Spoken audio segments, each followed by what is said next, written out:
bonjour à tous et à toutes et bienvenue encore une fois dans ce nouvel épisode de Tatona. Aujourd'hui, nous allons aborder un sujet crucial qui touche de nombreuses vies. On va parler de la dépression. Nos épisodes précédents ont couvert des aspects variés de la vie. On a parlé de la famille à la vie d'adulte, de l'amour de soi aux relations humaines. Et aujourd'hui, nous nous plongeons dans une discussion cruciale sur la santé mentale. Dans notre quête de compréhension, nous allons entendre des histoires sincères, des expériences et des conseils sur la dépression et comment notre génération à nous compose avec ces défis. Restez avec nous pour une conversation profonde et significative. Et bien sûr, si vous ou quelqu'un que vous connaissez avez besoin d'aide, n'hésitez pas à chercher du soutien. Vous écoutez Tatona, le podcast qui décrypte les sujets de notre société. Que vous soyez un jeune en quête d'inspiration, un auditeur curieux ou simplement quelqu'un qui souhaite mieux comprendre les défis de notre génération, vous êtes au bon endroit. Ici, on explore les sujets de notre société tels que la famille, la vie d'adulte, les enjeux sociétaux, la culture et bien plus encore. Je suis votre hôte, Audrey Rode, et bienvenue dans cet épisode.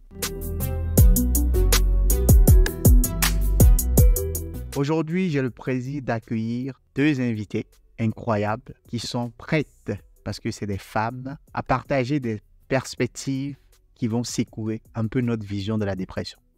Attachez bien vos ceintures, c'est Tatona, là où les conversations sont vibrantes, honnêtes et pleines de vie. Bienvenue encore une fois à bord de cette aventure de l'esprit. Je suis ravi d'accueillir nos invités du jour, Mayoz et Dr Elodie. Je vais laisser la parole à ces deux charmantes demoiselles de se présenter. Bonjour, bonsoir, moi c'est Mayoz, je suis une jeune femme de 26 ans qui vit en Belgique, je suis d'origine rwandaise. Je suis une vraie passionnée de la psychologie et du développement personnel. J'ai d'ailleurs un podcast intitulé La Mayosité où j'aborde tous ces sujets, notamment la dépression, et donc je suis très contente d'être là aujourd'hui pour pouvoir discuter de cela sur ce podcast. Et je trouve que c'est un sujet super important qui est vraiment de plus en plus présent dans notre société et qui mérite toute notre attention. Salut, moi c'est Elodie, 34 ans, médecin, rhumatologue, avec précision. Camerounaise, vivant actuellement en France, dans le cadre de mes études toujours. Passionnée par la littérature, l'écriture et également le sujet sur la dépression qui touche particulièrement tout le monde et où je me sens beaucoup plus concernée. Je suis contente de rejoindre Audrey et Mayotte sur ce podcast. Merci d'avoir accepté de venir partager avec vous et avec nos éditeurs et auditrices de Tatona votre expérience sur la dépression. Vous savez mieux que moi qu'aujourd'hui, l'un des problèmes de notre société, de notre génération, et qu'on est mis souvent dans un contexte un peu plus africain, c'est la dépression. Donc on se dit, c'est la maladie des Blancs ou c'est quelque chose qui ne nous touche pas. Et moi, j'ai envie de poser une première question. J'ai envie de savoir comment vous, personnellement, vous définirez la dépression à partir de votre propre expérience. Parce qu'aujourd'hui, quand on vous dit la dépression, c'est quoi? Qu'est-ce que vous répondrez à quelqu'un qui vous pose cette question-là? Pour ma part, je dirais que la dépression est une maladie comme une autre qui fait partie intégrante de mon quotidien. Donc, je dirais que c'est une maladie comme une autre qu'on peut soigner. Pour moi, je dirais que la dépression, c'est un état d'être. Je pense que c'est également une maladie et il y en a différents types en fonction de la gravité, notamment. Et il y a des dépressions qui ne sont pas forcément considérées pathologiques. Mais avant tout, pour moi, c'est vraiment un état d'être. Parce que quand je trouve qu'on va vite vers la maladie, du coup, il y a la notion de la médication qui entre en compte. Et beaucoup de gens ont peur en fait de la dépression parce que justement, comme on leur dit c'est une maladie, et donc dans leur tête, maladie, c'est très grave. Donc je prends des médicaments, qu'est-ce que c'est dangereux. Ils commencent en fait, j'ai l'impression d'en avoir peur, de un. Et de deux aussi, ça peut faire en sorte que quand eux, ils se sentent, ils ont une dépression qui peut être vue comme légère, ils vont pas penser qu'ils en ont une parce qu'ils vont se dire « Oh, je me sens pas malade ». Donc pour moi, c'est vraiment un état d'être qui varie selon la gravité et peut-être même l'intensité. Mais c'est un état en tout cas dans lequel en fait, je vais peut-être utiliser des mots un peu perchés selon certains, mais En tout cas, c'est un état dans lequel l'énergie de vie nous a comme quittés et que l'on manque de vitalité et que l'on manque de désir, que l'on manque de joie en fait. Donc, c'est vraiment ainsi que je définirais la dépression. Ok. Merci pour la définition. Je pense que je vais rester un peu avec Elodie. Quand Elodie, tu me parles de maladie, parce que voilà, comme Mayoz l'a dit, on a peur. Aujourd'hui, quand on dit quelqu'un est malade, on a cette peur-là de dire « Ah ouais, je vais prendre des médicaments, etc. » Est-ce que tu penses qu'aujourd'hui, dans notre société, cette maladie-là, comme tu le définis, a un impact sur notre génération? Thomas, oui, je crois qu'elle a un impact. Et je crois que moi, je l'ai définie comme un médecin, mais comme Mayotte l'a dit, c'est également un état d'esprit. Et je trouve qu'elle a un impact dans notre société en général, surtout chez les jeunes, parce que elle est responsable de plein de maux, en fait, déjà. Et tout compte fait, en plus d'être un état d'être, pour arriver à cet état d'être et pour arriver à la dépression, on passe par plusieurs étapes. Et je crois que les personnes préfèrent se réfugier à l'intérieur, au milieu de ces étapes, avant de parler de la dépression. Et de plus en plus, je crois qu'avec nos différentes expériences et les gens qu'on connaît, il y a plein de gens qui passent par la dépression. Bon, c'est pas toujours de la dépression, peut-être c'est de la déprime. Ce que j'aurais dit, en fait. Quand tu parles de déprime et de dépression, est-ce que tu peux nous donner un peu, c'est quoi la nuance entre ces deux mots-là? On mélange souvent les pinceaux, comme on dit. Est-ce que c'est la même chose? Je dirais que la déprime, c'est comme un état de cafard, en fait. Quand on dit généralement tu as du cafard, juste de la tristesse, en général, c'est comme ça que ça commence. Et la dépression englobe la tristesse, la fatigue et plein de petits mots en général, qui poussent parfois certaines personnes qu'on met sous des traitements. C'est comme ça que je le décrirais pour une personne lambda qui ne connaît pas la dépression ou la déprime. Je ne pourrais pas utiliser aussi trop de termes techniques, n'étant pas psychiatre ou psychologue aussi, donc je pourrais pas mal employer, mais en résumé, pour moi, la déprime, c'est juste de la tristesse. C'est un cafard qu'on a, c'est généralement passager et on s'en relève, alors que la déprime peut entraîner une dépression aussi. Ok. Nuance. Ok. Merci pour l'éclaircissement, parce que moi, personnellement, c'est deux choses que je mélange. Mayos, est-ce que tu as quelque chose à ajouter par rapport à ce que Elodie a dit, par rapport à cette nuance, et toi, comment tu vois un peu aujourd'hui cet impact-là sur notre génération et la société en général? Ah oui, en fait, c'est totalement ça. La déprime et la dépression peuvent être distinguées, même si la déprime, en fait, souvent, les gens l'appellent aussi une dépression brève. Il y a également des dépressions saisonnières qui arrivent souvent en hiver et qui sont moins connues en Europe, mais qui sont, par exemple, très connues au Canada parce que c'est limite un phénomène société, parce qu'ils ont un hiver très long, très froid, qui amène à l'isolation, donc qui justement fait apparaître ces épisodes de dépression. Et puis, il y a des troubles dépressifs. Et là, ça, c'est vraiment quand ça devient beaucoup plus grave. Et puis, on a encore du coup des troubles anxieux avec de la dépression, donc des troubles des PTSD. Et ça, c'est un autre niveau. Mais donc, je pense que malheureusement, la vulgarisation, en fait, a fait que ça amène des malentendus. Et encore une fois, c'est peut-être moi, personnellement, même si je comprends tout à fait Elodie en tant que médecin, c'est vrai qu'elle a une certaine, j'ai envie de dire, déontologie à avoir, etc. Mais moi, en tout cas, je fais le choix dans mes partages, etc., de ne pas vraiment utiliser le mot maladie pour pas amener les gens directement, justement, à la considération de toute cette gravité qui font que j'ai l'impression que ça les amène plus dans un mouvement de fuite que de confrontation. Alors oui, l'impact, c'est énorme, hein. C'est vraiment énorme. Et justement, comme en fait, les gens ne font pas forcément plus de recherches que ça, ils ne se rendent même pas compte à quel point la dépression, comme l'a dit Elodie, fait vraiment partie de la vie quotidienne de pas mal de personnes. Et notamment si on y intègre justement les considérations des dépressions brèves qui peuvent durer 3 semaines, 2 mois ou saisonnières, etc. Et donc, par exemple, pour des gens qui habitent en Occident avec le changement de saison, les saisons, enfin notamment l'hiver, fait que pas mal de gens ont une dépression saisonnière, par exemple. Du coup, la dépression a une place dans leur vie. Et malheureusement, ces dépressions saisonnières peuvent se transformer, si elle n'est pas bien gérée, en troubles dépressifs. Du coup, ça peut s'aggraver. Et je trouve en fait que dans notre société, on est dans une société qui va de plus en plus vers l'isolation. On est de plus en plus connectés, mais seuls. Donc, on communique, mais on se lie pas à l'autre, en fait. Du coup, les humains se sentent de plus en plus seuls.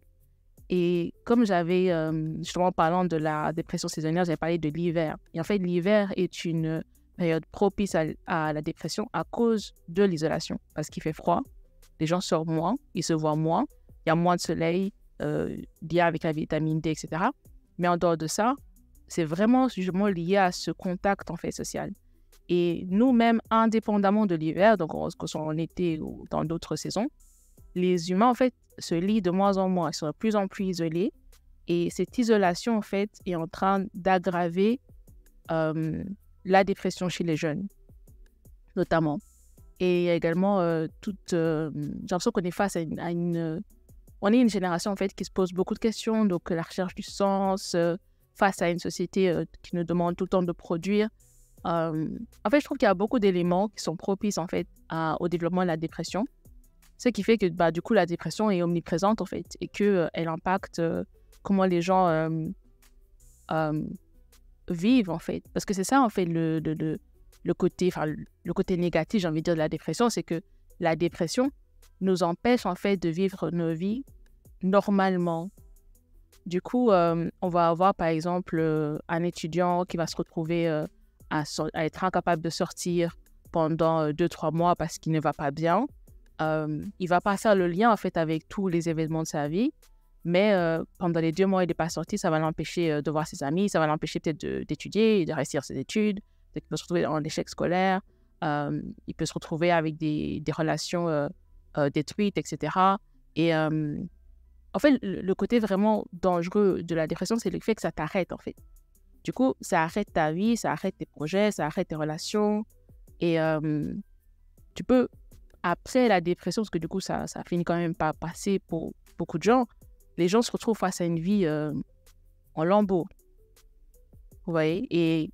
Et c'est ça qui fait que du coup, c'est un sujet qui est important parce que malheureusement, quand les gens commencent en fait à faire de la dépression, ils recommencent en fait. Ça devient récurrent parce que si après une phase dépressive, tu te retrouves avec une vie en lambeaux, faut reconstruire. Mais l'état de ta vie peut en fait provoquer encore la dépression. Parce que tu te rends compte, tu n'as plus d'amis. Tu te rends compte, tu as raté t'as échoué dans tes études, etc., etc. Et du coup, tout cela est propice au fait que tu aies encore une autre phase de dépression. Donc moi, je trouve que la dépression est vraiment omniprésente et ça ne va pas s'arrêter malheureusement parce que, comme j'ai dit, il y a beaucoup trop d'éléments dans notre société qui en fait sont propices à son développement. Et du coup, pour moi, c'est un sujet qui doit être vulgarisé, mais malheureusement, c'est un tabou parce que c'est un peu une honte. Les gens lient le fait de tomber dans une dépression au fait d'être faible. Parce que comme j'ai dit, ça t'empêche de faire des choses et les gens en face de toi peuvent ne pas comprendre. Donc du coup, c'est quelque chose qui ne se voit pas. C'est pas une blessure sous ta jambe, c'est pas une maladie qu'on peut voir au microscope. Donc, ça ne se voit pas, ça ne se touche pas, ça ne se sent pas, mais ça t'empêche d'agir et il faut que tu sois capable de communiquer ça aux autres. Et du coup, l'incompréhension des autres, ça te reflète un peu une forme de négation de ton état. Et donc, toi-même, tu te remets en question et puis tu commences à dire peut-être que c'est juste que je suis faible. Et du coup, tu finis dans la honte, etc., etc. Ok, c'est super intéressant tout ce que tu as dit parce que ce que je retiens vers la fin, c'est cette notion de dire qu'on peut vivre une dépression à la suite d'une dépression. Du moment où on se rend pas compte que on a été dans une dépression et que on se donne les moyens pour pouvoir vaincre ça. Et je vais rester toujours avec toi. Aujourd'hui, tu as touché également du doigt des problèmes qu'on rencontre dans la société. Je vais revenir un peu plus dans un contexte africain parce que toi, dans la présentation au début, tu as les origines rwandaises, mais tu habites en Belgique. Et on sait tous bien que les deux écosystèmes, ce n'est pas les mêmes écosystèmes. on ne voit pas les choses de la même façon. Si tu dois faire un retour par rapport à de comment les gens parlent de la dépression, par exemple, en Europe, et de comment on parle dans ton pays, est-ce que c'est une approche différente? Comment toi, tu vois la chose? Alors, oui, en effet, j'ai vraiment grandi entre ces deux cultures, occidentale et africaine. Et c'est vrai que par moments, j'ai dû d'ailleurs faire pas mal de choix par rapport à ça.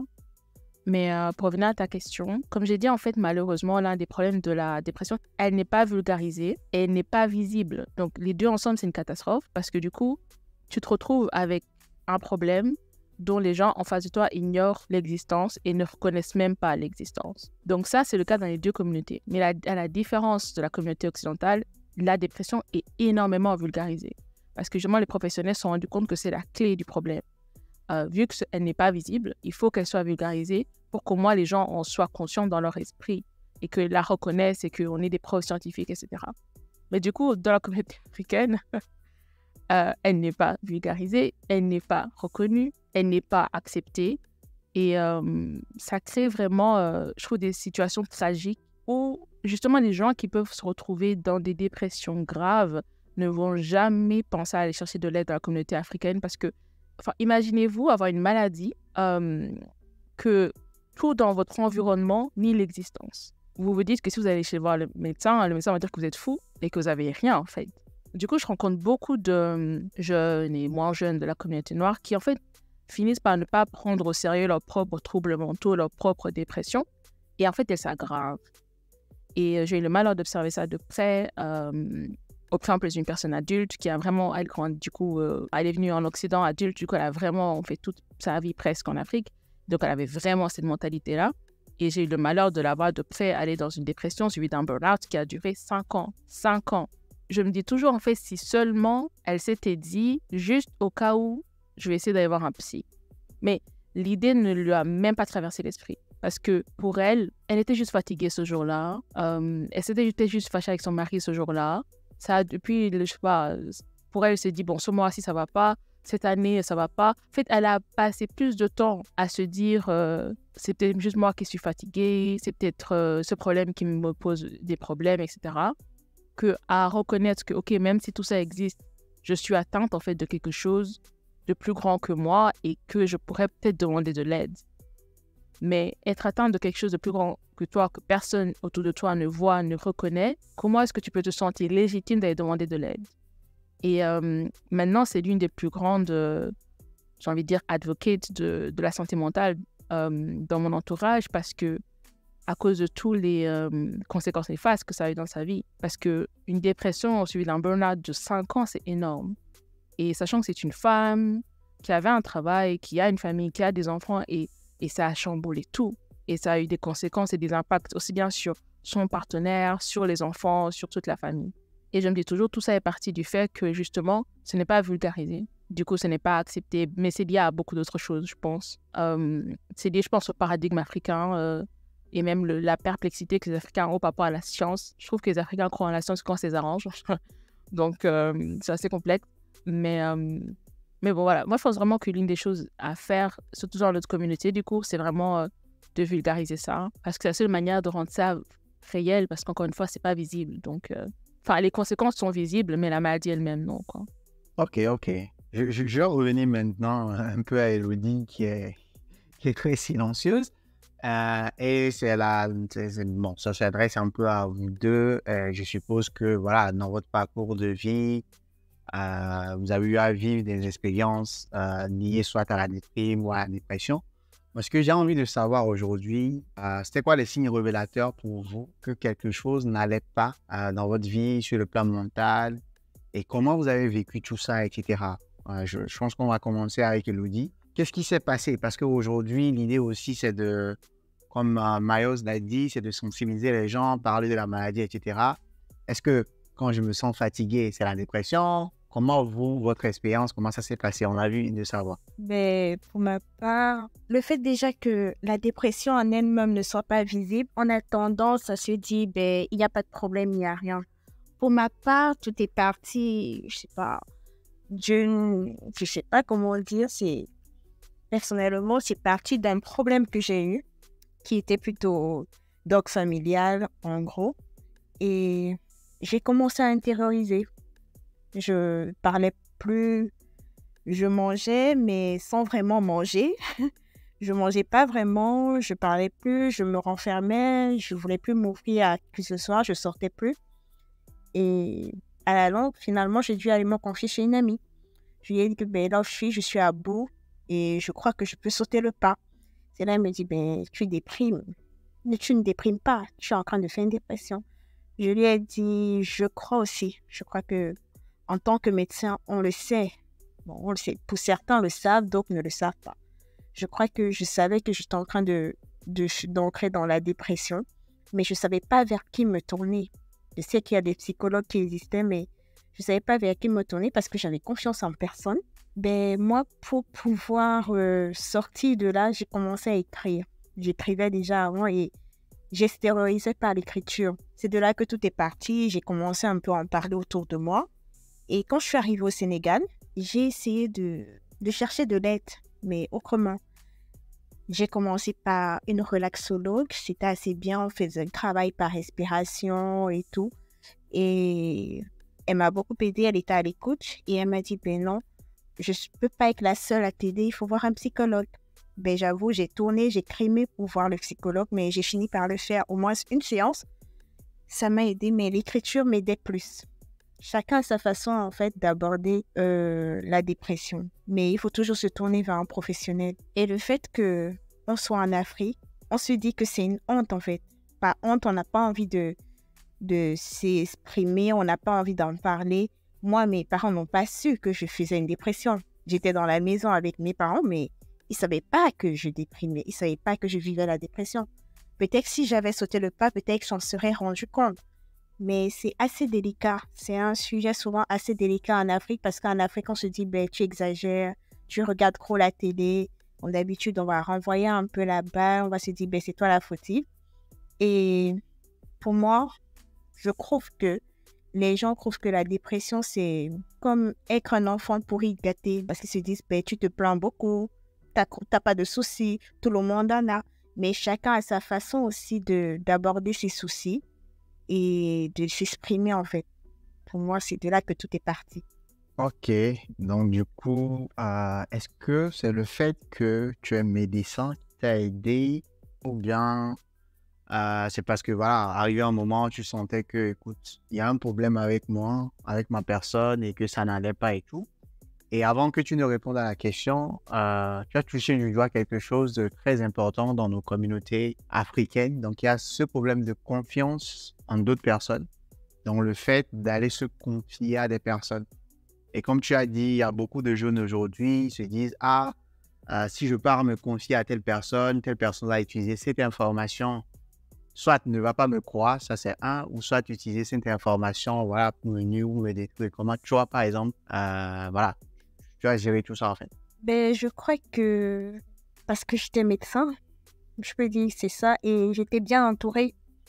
Parce que si tu as un bon entourage, tu as des amis assez proches à qui tu peux en parler et qui te soutiennent, je crois que ça peut également aider, même si tu vois un professionnel.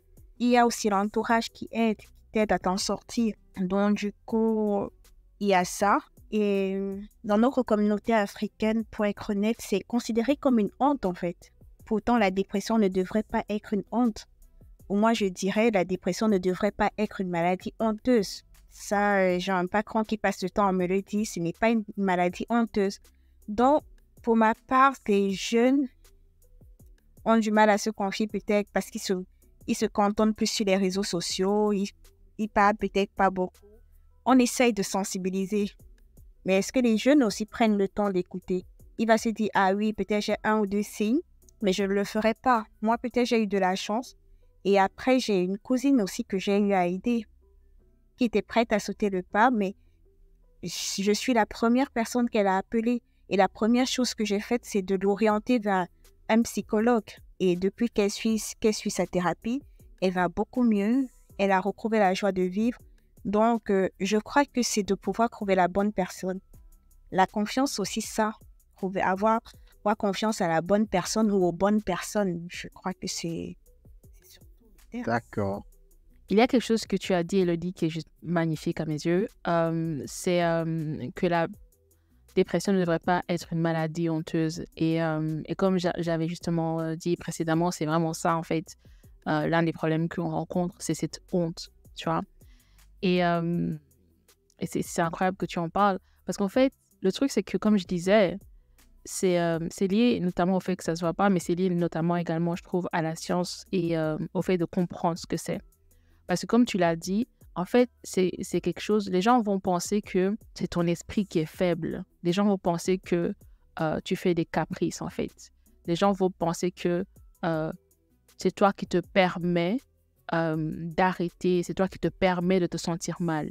Donc, il y a vraiment cette, j'ai envie de dire, incompréhension et méconnaissance, en fait, du problème. Parce que la dépression n'est pas quelque chose sur lequel on a du pouvoir. Ce n'est pas, c'est pas quelque chose sur lequel notre esprit dit « Aujourd'hui, je suis fatigué, je ne me sens pas bien, j'arrête ». La dépression, en fait, c'est un mécanisme, en fait, j'ai envie de dire, naturel, en fait, de notre organisme. Quand on est arrivé, comme tu l'as dit, à bout. Et en fait, la dépression, c'est une manière pour notre corps et notre esprit de nous dire « J'en peux plus. Je n'ai plus rien, je n'ai plus de force à donner, je n'ai plus rien à donner, je ne peux plus tenir, en fait. » Et il s'arrête. Et en fait, ce que les gens ne comprennent pas dans ça, c'est que quand il s'arrête, toi, en fait, en tant que personne, tu n'as même plus ton mot à dire, en fait. Parce que les gens qui sont en pleine dépression, ils se réveillent le matin, ils ouvrent les yeux le matin. Même la force de sortir du lit, ils ne l'ont pas, en fait. Et c'est pas qu'ils ne le veuillent pas, parce que les gens font ce lien avec la volonté, mais ça n'a rien à voir avec la volonté. Ça a à voir avec l'énergie, en fait. Ça a à voir avec ce que tu es ou pas capable de faire, et indépendamment de ta volonté. Et comme je dis, oui, il faut qu'on vulgarise, mais aussi dans le sens de partager un peu plus le mécanisme scientifique derrière et d'expliquer aux gens que ce n'est pas que je fais des caprices, c'est pas que mon esprit est faible et que donc je dois en avoir honte. Et au contraire, en fait, j'ai l'impression que, vous savez que dans certains pays, c'est un peu une médaille, parce que c'est la preuve que tu t'es poussé jusqu'à une certaine limite.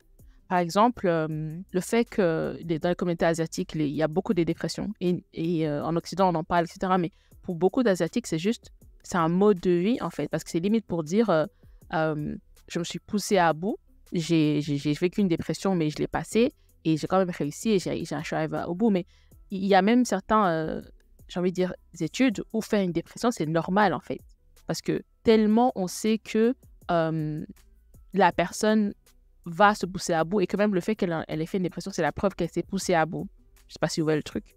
Mais donc, en fait, je trouve que ça reste toujours une honte, entre guillemets. Mais je trouve encore que ça dépend des milieux. Parce que moi, je me rappelle très bien, par exemple, que dans mon milieu scolaire, et qui était quand même un milieu scolaire blanc, pour le coup, le fait de faire une dépression, c'est vraiment le fait de... Après, ça dépendait des résultats, pour le coup, mais si une personne qui avait super bien réussi, qui avait, je sais pas moi, excellé, elle venait, elle nous disait « Oh, et pour le coup, j'ai fait une dépression pendant le blocus, oh là là, c'était trop dur. » Mais en fait, c'est entendu comme « Ah, ouais. » Moi, ce que je voulais dire, en tout cas, comme Elodie l'a dit, c'est que ce n'est pas quelque chose dont on doit avoir honte, parce que ce n'est pas parce qu'on est en dépression qu'on a un esprit faible, pas du tout. C'est juste que notre corps n'en peut plus, notre esprit n'en peut plus, et il s'arrête, en fait. Et notre volonté n'a plus de pouvoir sur ça. Et j'ai l'impression que si on vulgarise un peu plus ça, les gens auront plus, en fait, ils auront moins honte de pouvoir le dire. Parce que moi, en tout cas, quand ça m'est arrivé, personnellement, et que je l'ai dit, j'ai pris la peine d'expliquer aux gens, en fait.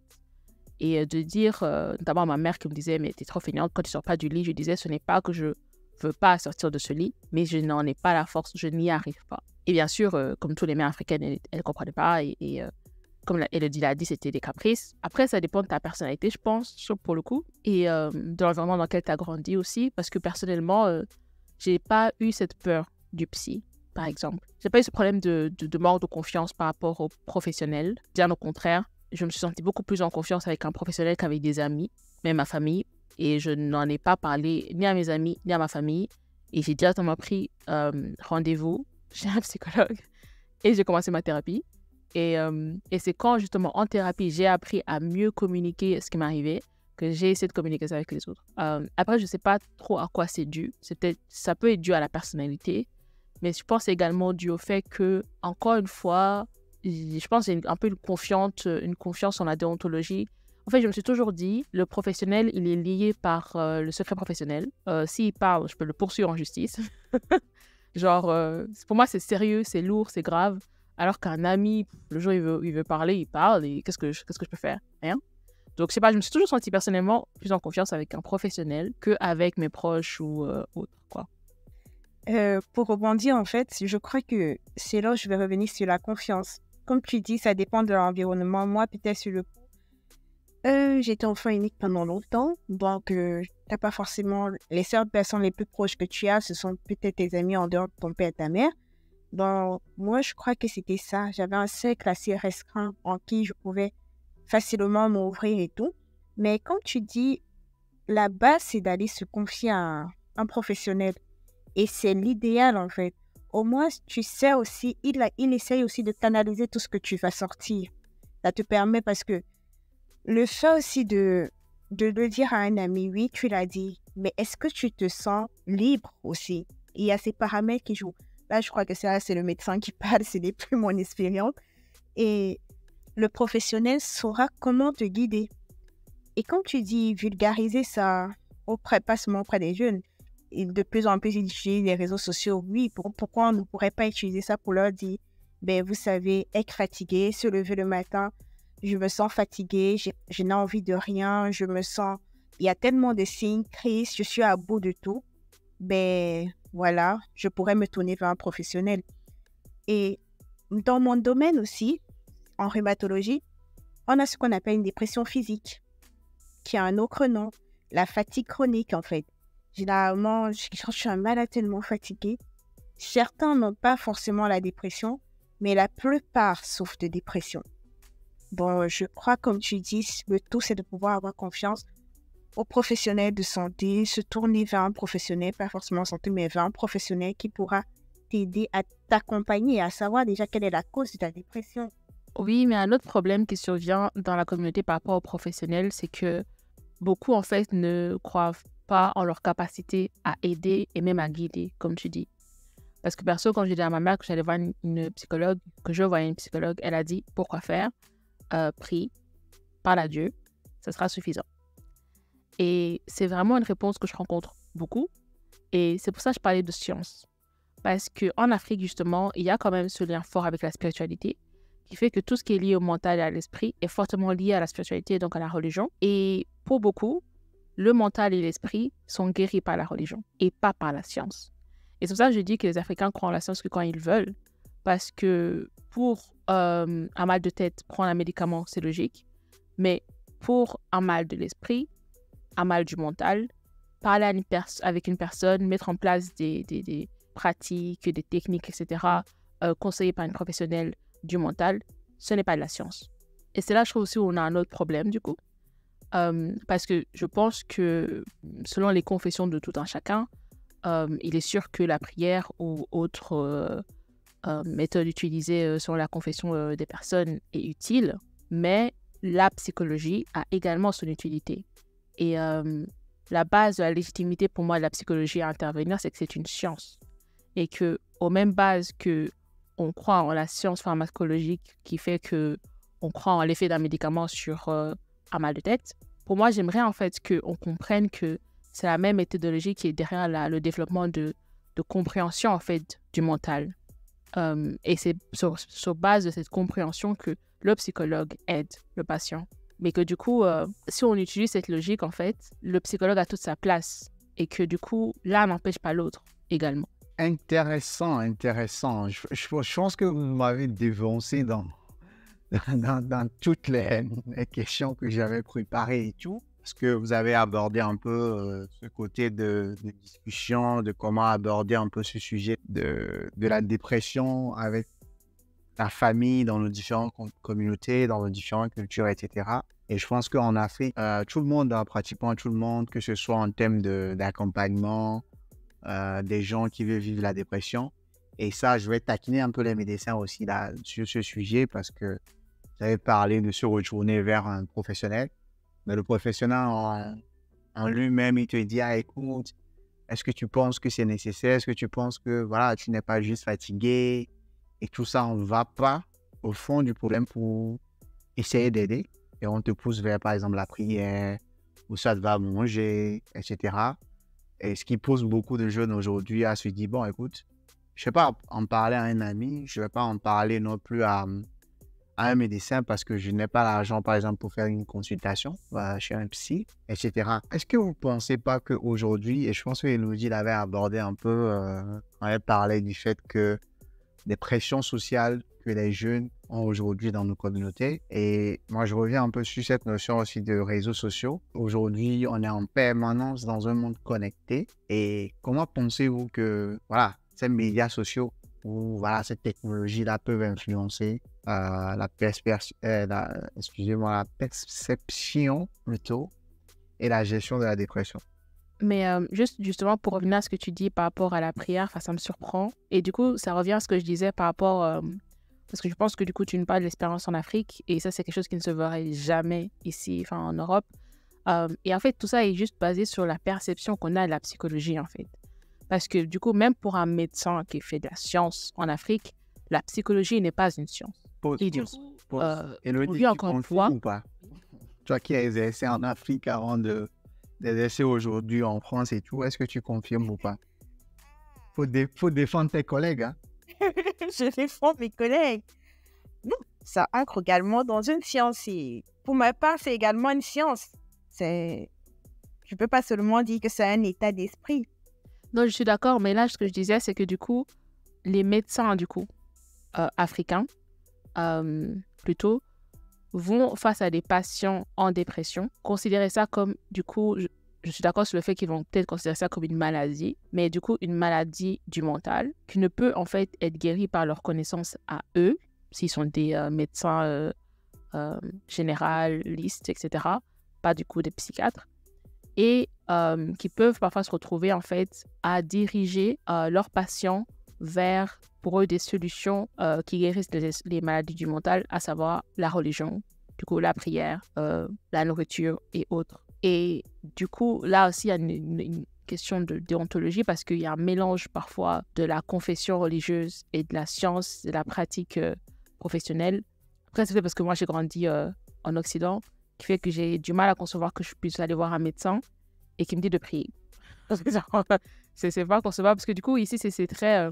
en Occident, du coup, c'est très séparé. Du coup, face à une maladie du mental, on va trouver une solution dans la science qui est la psychologie. Mais j'ai l'impression que certains médecins, face à une maladie du mental, certains médecins africains, du coup, face à une maladie du mental, ils vont trouver des solutions, non pas dans la science, mais dans la religion, parce qu'en fait, personnellement, ils y croient peut-être plus, en fait, tout simplement. Et que bien qu'ils croient fortement en leur propre pratique, la propre science de leur médecine à eux, ils ont encore des doutes sur la psychologie. Et ça peut expliquer aussi un manque peut-être d'engagement de leur part dans la vulgarisation. Parce que je n'ai pas l'impression non plus que les médecins africains sont fortement engagés sur ce terrain-là. Par contre, je ne serais pas d'accord. Ou bien c'est parce que je ne fréquente pas des médecins qui vont parler de religion. Tous les médecins ne parleront pas de religion. Peut-être il y en a qui le font. Ils orientent toujours leurs patients vers « ça m'a dépassé, va prier ». Les deux peuvent s'associer. Moi, je suis très religieuse, mais je crois et tout, mais quand je suis à l'hôpital, je garde un esprit ouvert. Parce qu'il y a aussi des malades qui te viennent, qui te disent c'est Dieu qui m'a plutôt guéri de cette dépression, c'est Dieu qui m'a aidé. Je ne dirais pas non, mais normalement, je n'ai pas le droit de parler de religion avec mon patient. Là, je crois que certains médecins vont me dire, mais ça, c'est pas normal. Mais normalement, c'est pas que j'ai pas ce droit, mais je préfère garder un œil ouvert. Me dire, oui, j'ai cet esprit critique. Je peux dire, mon malade m'a dit ci, m'a dit ça. Je l'écoute. Je l'écoute, je suis attentif, mais tous les professionnels de santé ne verront pas ça comme ça, peut-être. Je ne peux pas les juger. Je ne peux pas être à leur place. Mais moi, la plupart des médecins que je connais, oui, il y a la médecine, il y a Dieu à côté. Maintenant, chacun est libre, en fait. Peut-être certains parlent de Dieu durant leur consultation, que oui, il n'y a que Dieu qui pourra te sauver de ce côté mental. Mais ce qu'on oublie aussi, c'est qu'il y a certains médecins qui ne s'intéressent pas toujours, tout le monde ne s'intéresse pas toujours à la dépression. Mais je crois que de plus en plus, ça commence à être vulgarisé à cause de ces jeunes qui passent par des suicides et tout. Et de plus en plus, sur les réseaux sociaux, tu as des psychologues, de jeunes psychiatres qui, comment le dire, qui en parlent. Donc, je crois que ça poussera peut-être les jeunes à s'interroger un peu sur leur état mental. Je suis d'accord avec toi. Et totalement, je pense qu'ils ont en droit. Mais après, encore une fois, en Europe, c'est un problème de déontologie du coup. Je pense pas qu'ils en ont le droit. Mais en Afrique, c'est certainement différent. Mais ce que je voulais dire, en fait, c'est que du coup, à cause du fait qu'eux-mêmes, en fait, ils ne permettent pas un peu une approche double, tu vois, parce que si, justement, tu es très chrétien, tu es très croyant et que tu te trouves en face à un patient, même si au fond de toi, tu crois dur comme fer que c'est la prière qui peut le sauver, ce qui peut être le cas, est-ce que justement, il faudrait quand même pas que, malgré ça, tu lui proposes également une approche psychologique, en fait. C'est ça, je voulais en venir, parce que j'ai l'impression que justement, à cause du fait que dans l'esprit de certains, justement, il y a problème mental, Dieu nous aide, est-ce que justement, ce serait pas intéressant d'essayer d'amener dans cet esprit problème mental, Dieu nous aide, et possibilité de faire une approche psychologique, et du coup, je peux également renvoyer mon patient chez une psychologue, et tout en lui conseillant également de passer par la prière, etc. Donc, moi, ce que je veux dire, c'est dans le sens où essayer, en fait, d'amener également, comme tu dis, je pense que les jeunes vont le faire, peut-être parce qu'ils ont un autre point de vue, mais j'ai l'impression, justement, qu'il n'y a pas beaucoup de places, en fait, qui sont faites pour la psychologie, parce que, justement, on la voit souvent contraire à la religion. Et que pour beaucoup, c'est soit Dieu m'aide et donc je passe par la religion, soit je vais chez le psychologue. Et que pour beaucoup, les deux ne vont pas ensemble. Et que pour beaucoup aussi, si tu vas chez le psychologue, tu ne fais pas confiance à Dieu, alors que pas forcément, enfin pas du tout d'ailleurs. Et donc juste moi, mon discours en tout cas, c'est de dire que il y a réellement en fait possibilité d'avoir cette approche double et que si on comprend en fait que la psychologie c'est une science, parce que ça, je insiste sur ça, mais c'est dans le sens où si tu as mal à la tête, tu peux prier Dieu et Dieu peut réellement t'aider, right? Mais tu peux également aller voir un médecin et le médecin peut réellement t'aider. Et du coup, ça, c'est un cas qui prouve que la science et la religion, la spiritualité ne s'opposent pas. Et j'aimerais bien que les gens comprennent que pour moi, c'est la même chose, en tout cas, avec la psychologie et les problèmes de santé mentale. C'est que tu peux prier Dieu et Dieu peut réellement t'aider, mais tu peux également voir un professionnel scientifique et lui peut également t'aider. Là, par contre, je suis d'accord avec toi sur ce point. Les deux peuvent aller ensemble, tout simplement. Mais la question qu'on devra se poser en Afrique, c'est que est-ce que c'est pas parce que les jeunes n'arrivent pas à lire ça qu'ils se tournent vers des églises? Peut-être que ça peut être, c'est une question juste avec un point d'interrogation qui ne mérite forcément pas de réponse. Mais là, sur ce point, je suis d'accord avec toi. On peut associer les deux parce que en dehors de la santé mentale, tu as des malades parfois qui te disent, ben, j'ai été guéri du cancer, c'est Dieu qui m'a guéri. Mais tu vas pas l'en vouloir, tu vas pas venir lui dire, ben, est-ce que tu es vraiment sûr, est-ce que c'est pas mon traitement? Mais je suis tout à fait d'accord que on peut associer les deux. Les deux peuvent aller ensemble sans problème. Je pense que ce que vous avez dit, c'est super intéressant. Et la question d'Élodie, bon, je pense que tu as répondu en partie que voilà, on ne va pas avoir la réponse là maintenant, mais je repose quand même la question. Comment pensez-vous que cette jeunesse-là aujourd'hui, et on reste toujours dans un contexte un peu plus africain, qui sont par exemple en déprime ou en dépression, selon vous, quels sont les signes qui vont alerter cette jeunesse-là pour dire « Ah, ça ne va pas, j'ai besoin de parler à quelqu'un ou j'ai besoin d'avoir un professionnel ». J'aurais dit en vulgarisant déjà, en parlant de la santé mentale, c'est un tabou en fait. Vu que les jeunes de plus en plus utilisent les réseaux sociaux, pourquoi ne pas utiliser leurs propres canaux pour les sensibiliser? Leur dire par exemple, si tu es fatigué, si tu es comme ça, dites-vous qu'il y a des personnes qui peuvent vous accompagner, voilà, à tel moment. Comme on parle vulgairement du sida, du cancer du sang, on peut le faire pour la santé mentale. Et je crois que de plus en plus, il y a de jeunes psychologues, de jeunes psychiatres qui le font. Je crois que j'en ai découvert récemment sur Instagram. C'est à travers même Instagram que j'ai pu avoir le contact d'un psychologue où j'ai orienté ma cousine.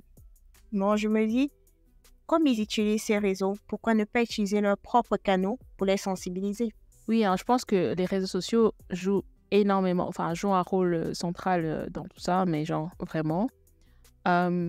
Également pour un jeune en fait qui vivrait des moments difficiles et qui se poserait la question de quand est-ce que ça devient une dépression, je pense qu'il y a déjà la notion de temps qui rentre en compte.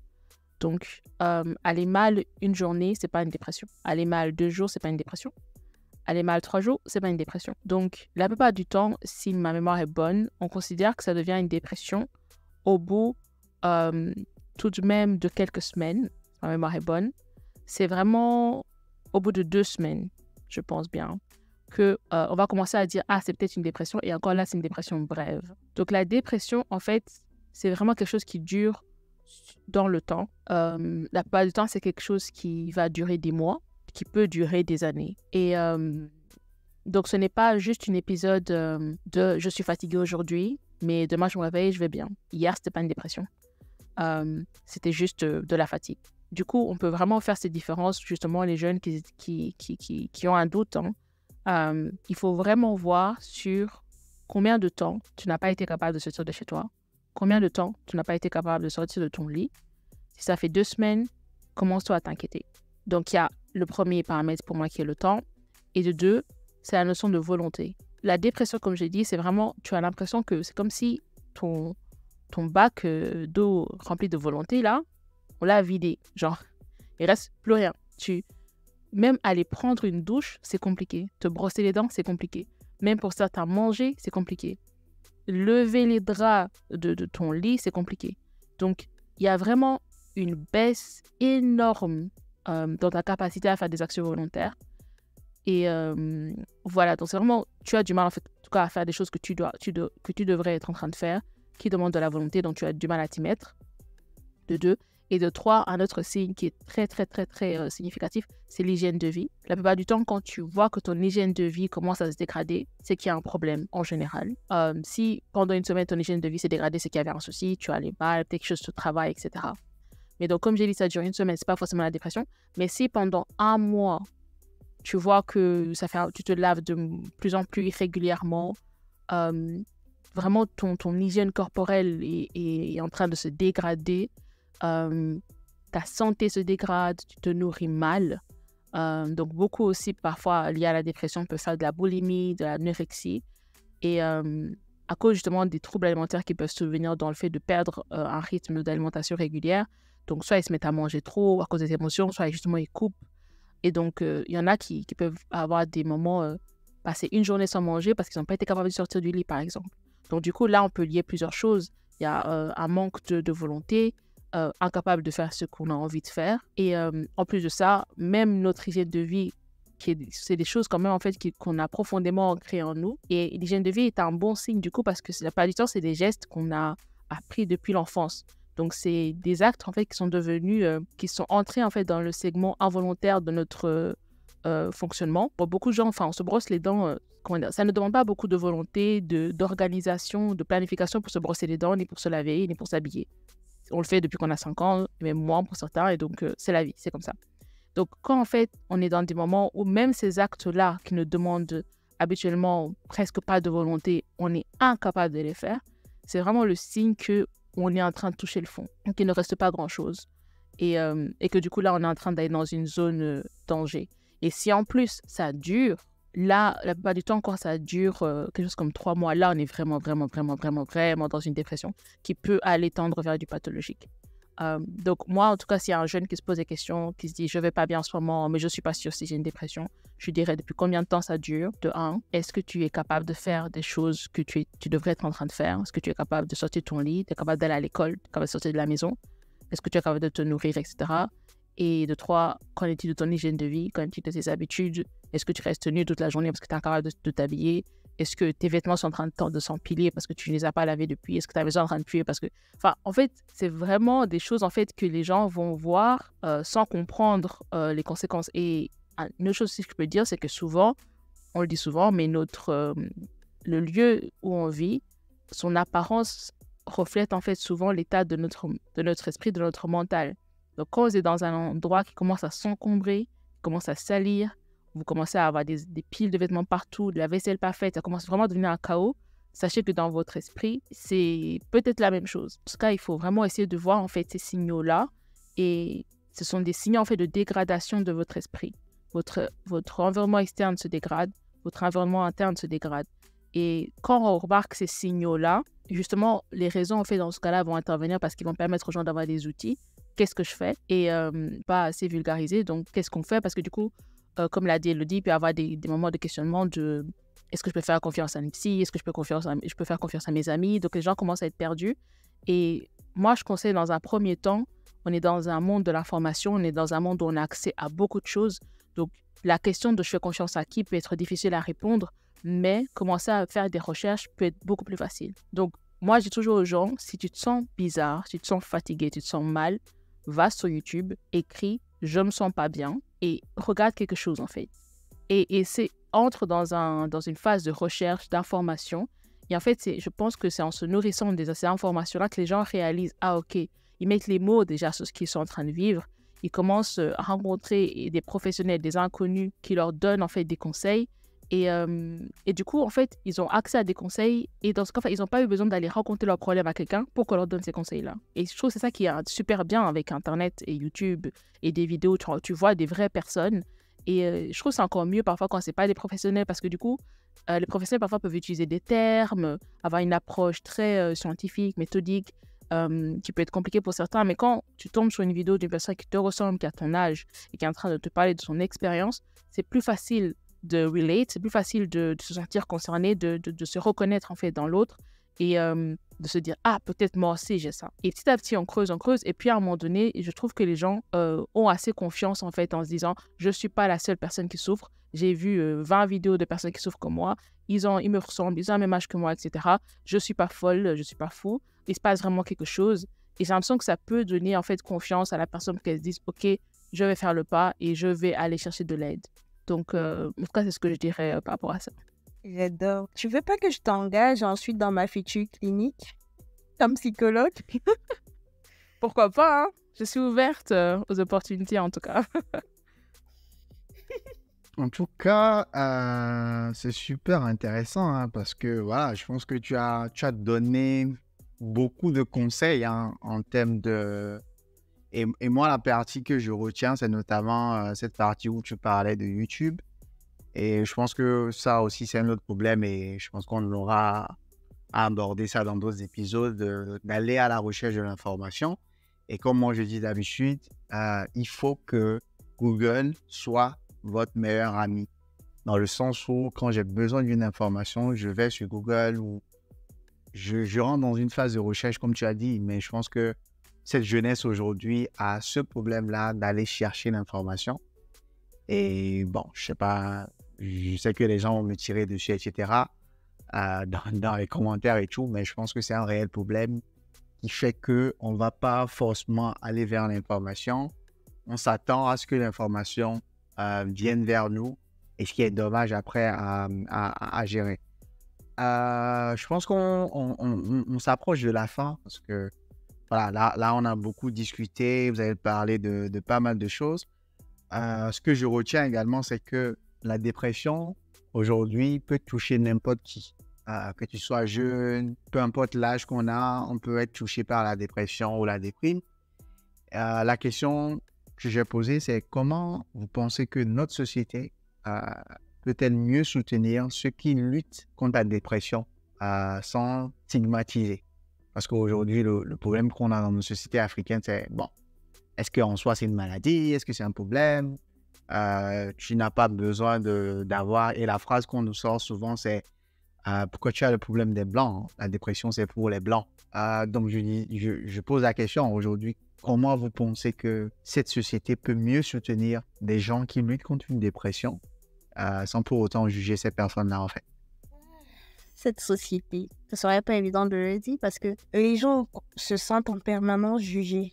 Mais ce qu'on devrait déjà à retenir, c'est que la santé mentale n'est pas une honte. Ce n'est rien de honteux d'avoir des problèmes de santé mentale. On devrait pouvoir se dire, ben oui, j'ai un problème de santé mentale, je dois aller consulter.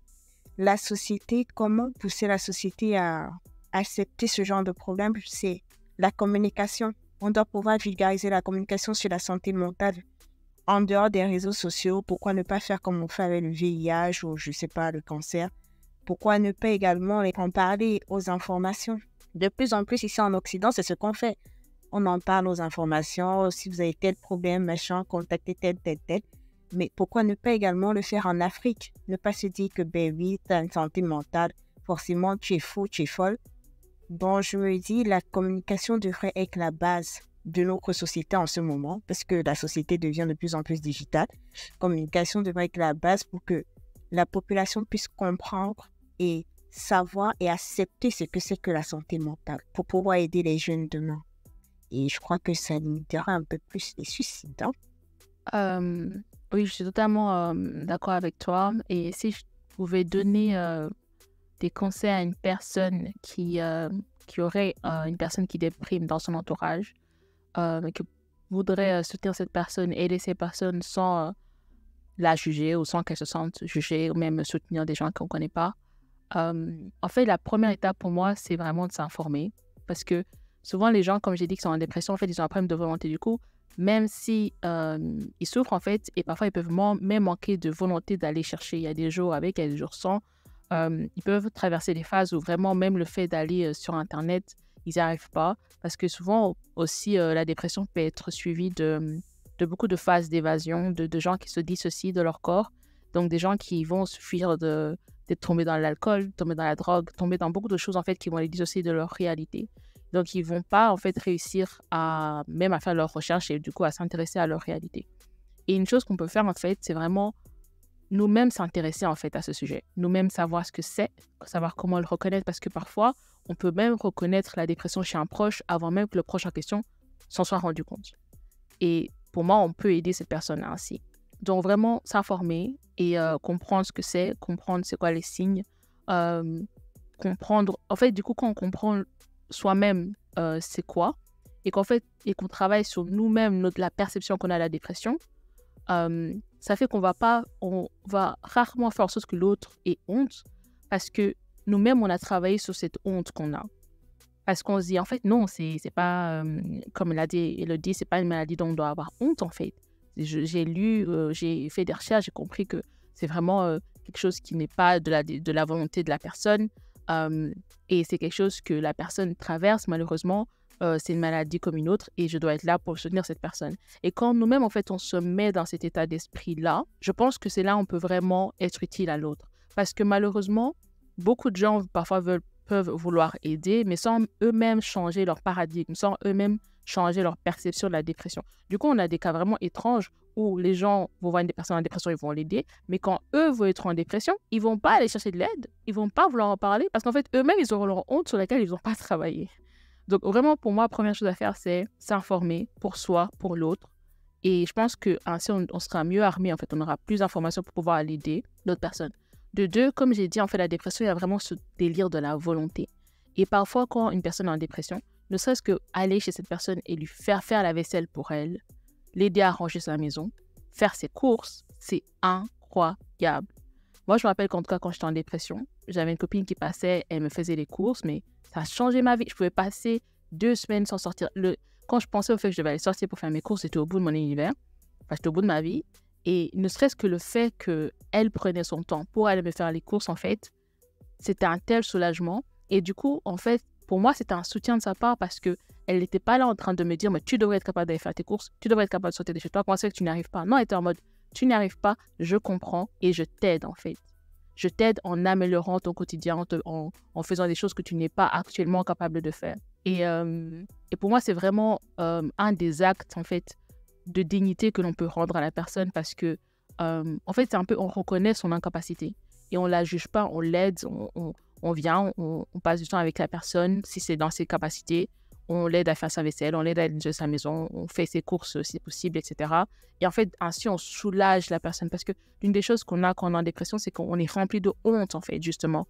On est rempli de honte par rapport à nous-mêmes, par rapport à tout ce qu'on n'est pas capable de faire. Et le fait qu'une personne dans notre entourage, en fait, nous facilite ça, nous soulage ça, ça peut vraiment être une manière de nous soutenir. Et pour terminer, une troisième chose pour soutenir, je pense que ce serait de parler à cette personne et de justement lui dire, en fait, tout simplement qu'on ne la juge pas. Parce que justement, comme j'ai dit, si nous, on prend la peine de s'informer, qu'on a déconstruit notre paradigme, qu'en plus, on fait des actes de service pour l'autre et qu'on lui prouve ainsi qu'on tient à elle, qu'on est en train de soulager son quotidien, pour moi, ce qui suit, c'est l'un des langages de l'amour, qui est la parole, c'est de juste communiquer avec cette personne et de lui dire, écoute, je sais que ce que tu traverses est dur. Si tu es prêt, quand tu es prêt à en parler, je suis là, en fait. De pouvoir proposer à cette personne d'être une écoute, de pouvoir lui dire, je ne te jugerai pas, en fait. Je ne te jugerai pas. Et je suis là pour toi si tu en as besoin. Je pense que ne serait-ce que le fait de pouvoir donner cette écoute à cette personne, donner ces paroles réconfortantes et rassurantes à cette personne peut également être un réel soutien. Et je trouve que dans notre communauté, justement, c'est très rare qu'une personne soit en dépression et qu'elle trouve une personne dans son entourage qui ne va pas, au lieu de lui balancer des mots de « oui, quand tu n'y arrives pas », qui va juste lui dire « je ne peux pas forcément me mettre à ta place, mais je comprends en fait que tu puisses être au bout, je comprends que tu puisses ne plus pouvoir et je ne te force pas à faire ce dont tu te sens pas capable de faire, je suis là pour toi. Ma porte sera toujours ouverte, mes oreilles sont toujours là pour te donner de l'écoute et je tiens à toi et tout ça ne diminue pas ta valeur à mes yeux et etc. Donc ces paroles, après bon, c'est peut-être lié à notre culture, pas beaucoup de manifestations d'affection, etc. Mais le problème, c'est que quand une personne passe par la dépression, ça, c'est l'une des choses dont elle a le plus besoin parce qu'elle est vidée, en fait. Elle est vidée. Et du coup, faut la remplir. Il faut la remplir d'actes de service, il faut la remplir de paroles fortifiantes, etc. Et je pense qu'on le fait mieux, d'autant plus on le fait mieux quand nous-mêmes, on a déconstruit notre paradigme et que ça vient du cœur parce qu'on s'est informé, parce que nous-mêmes, on a pris la peine de comprendre ce que c'est. Merci beaucoup les filles. Je pense que le sujet de la dépression, c'est vraiment vaste et si on veut rester à aborder tous les contours du sujet, on va pas s'en sortir ce soir. Une toute dernière question avant de vous laisser. En ce qui concerne aujourd'hui ce cheminement vers la guérison, et là, je parlais un peu de vous, de vos expériences, des choses qui vous ont marqué. Quelles sont pour vous des stratégies ou des ressources que vous recommanderiez à ceux qui cherchent de l'aide aujourd'hui? Ces personnes ou un auditeur ou une auditrice qui nous suit actuellement, qui traverse cette phase-là de dépression, est-ce que vous pouvez partager vos stratégies qui ont marché ou des ressources que vous avez utilisées que vous pouvez recommander à ces personnes-là? Comme conseil, déjà, c'est d'aller consulter, de voir un professionnel. Et ce serait déjà un début, en fait. Le premier pas vers la guérison, c'est de voir un professionnel. Moi, j'avoue, j'avais commencé par mon cercle restreint. Pour moi, c'était un premier pas et je crois que j'étais assez jeune. Mais après, j'ai vu un professionnel et ça m'a aidé. Et j'ai continué également avec l'écriture, où j'ai fini par écrire, mais où je crois que j'ai eu à écrire un recueil poétique où j'ai même parlé un peu de dépression, un peu de mon vécu. Et je crois que chacun a sa façon de gérer. Moi, c'était l'écriture. J'ai totalement extériorisé. J'ai continué à parler. Je voyais également un relaxologue et ça me faisait du bien. Mais quand je suis vraiment plus mal, parce qu'il y a des périodes où on va vraiment mal. Je suis passée par des phases de boulimie.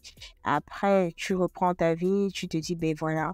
Mais j'avoue que maintenant, quand j'essaye de ne pas être au plus mal, en fait. Quand je vois déjà comment je me comporte, comment je gère, comment cette boulimie peut-être revient, peut-être comment j'ai pas envie de sortir de mon lit, j'essaie de trouver la force quelque part, de tirer ma force de quelque chose que j'aime faire. Et ça m'aide en fait au quotidien. Donc je dirais à la personne de déjà voir un professionnel et de trouver la chose qui la passionne. Oui, hein, comme Mélodie, je conseille totalement un professionnel. Je pense que j'ai beaucoup advoqué pour ça dans ce podcast. C'est vraiment un professionnel, for sure. Mais également, je dirais que pour moi, en fait, ça peut sembler étrange pour certains, mais pour moi, la dépression, c'est vraiment c'est une phase en fait de transformation. Pour moi, lorsqu'on vit une dépression, il faut qu'on comprenne que notre corps et notre esprit essaient de nous dire que le modèle qu'on a ne fonctionne plus et on ne peut plus continuer comme ça. Donc, il devient essentiel de subir ou de passer par une transformation pour pas en fait se retrouver à en refaire une deuxième. Donc, moi, ce que je pourrais donner comme conseil à une personne qui traverse ça, c'est certainement, si c'est possible, cette personne d'aller d'office voir une professionnelle. Mais il y a également un travail qui peut être fait personnellement sur soi-même et qui peut commencer par une introspection. Si on est arrivé jusqu'à la dépression, c'est qu'il y a quelque chose. Et le psy vont certainement t'aider en fait à trouver cette chose. Mais il n'a pas de temps que te poser des questions pour que tu fasses toi-même une introspection sur toi-même, que tu cherches toi-même à l'intérieur de toi, en fait, qu'est-ce qui ne va pas, qu'est-ce qui cloche, en fait, qu'est-ce qui t'a amené jusqu'à ce précipice. Et comme je dis également, c'est qu'on arrive jusque-là, c'est que notre corps est fatigué. Et souvent, ce que les gens font, c'est qu'ils vont résister à la dépression. Ils vont tout faire, en fait, pour se convaincre qu'ils vont bien. Ils vont tout faire pour forcer leur mode de vie habituel. Et ils ne vont pas comprendre qu'à ce moment-là, plus que jamais, il faut écouter son corps. Et là, ce que le corps revendique quand il nous met dans un état de dépression, c'est le repos. Et ça peut être dur parce qu'on est dans un système de production, il faut qu'on travaille, etc. Mais malheureusement, et c'est une chose qu'on a compris, je trouve, en Occident, et qu'on donne, parce que du coup, on permet aux gens qui sont en dépression d'avoir des congés, en fait, maladie. Et c'est vraiment quelque chose qui est très pris au sérieux, même scolairement. Lorsqu'on a la dépression à l'école, qu'on va et qu'on s'adresse à l'école peut soit mettre en pause et ne pas pénaliser, soit étaler les cours et réduire la quantité de matière, etc. Donc, c'est vraiment une chose en tout cas, la société a compris qu'une fois qu'une personne est en dépression, il faut tout faire pour alléger cette personne parce que le corps et l'esprit réclament du repos, parce qu'ils n'en peuvent plus, ils sont vidés, ils n'ont plus rien à donner. Donc, il faut vraiment pas, et je sais que c'est un peu contradictif parce que les gens se disent non, je ne peux pas me le permettre, mais malheureusement, plus on pose, en fait, plus on aggrave la situation. Alors que dès le début, quand on voit les signaux et qu'on se met dans un état de repos et qu'on permet, en fait, à notre corps, en fait, de se reposer, on peut justement alléger, en fait, la gravité d'une quelconque dépression. Mais en tout cas, je dirais, pour la personne qui traverse cette dépression, vraiment accueille cette étape de ta vie, cette phase de ta vie, et accueille le repos qui doit venir avec, et entre également dans un processus d'introspection, entre dans un accompagnement avec un professionnel, une psy, une thérapeute et autres. Et il y a réellement un travail, en fait, de transformation qui doit être fait dans cette phase-là pour que la personne, en fait, ne recommence pas. Moi, personnellement, en tout cas, ce qui m'a aidé à ne plus en faire, c'est réellement quand, en fait, j'ai compris que c'était des phases de transformation. J'ai compris qu'il y avait des modèles, en fait, il y avait des comportements, des habitudes qui m'amenaient jusque-là. Parce que, par exemple, pour donner un simple exemple, il y a des gens qui vont dire « j'ai vécu quelque chose de difficile, qui m'a travaillé, qui m'a tellement perturbé que je suis entrée en dépression. » Souvent, ces gens-là, ils vont penser que le problème, c'était l'événement qu'ils ont reçu. Sauf que dans la vie, rien de l'extérieur peut nous toucher sans que nous-mêmes, on l'autorise, entre guillemets. Mais les gens ne se rendent pas compte qu'en fait, le vrai problème dans cette situation, c'est qu'en fait, c'est des gens qui ne s'expriment pas. C'est des gens, en fait, qui laissent tout accumuler. Et si, durant la phase qu'ils vont vivre de dépression, ils ne prennent pas le temps de comprendre ce paramètre-là, ils ne prennent pas le temps de dire « Ah, ok, en fait, cette manière que j'ai de fonctionner, de tout laisser accumuler en moi, de ne pas m'exprimer, de laisser les gens, en fait, m'atteindre, d'accepter peut-être que des personnes toxiques puissent avoir aussi facilement accès à moi, etc. » Toutes ces choses que j'autorise, que je fais, c'est ça qui m'ont amené jusque-là.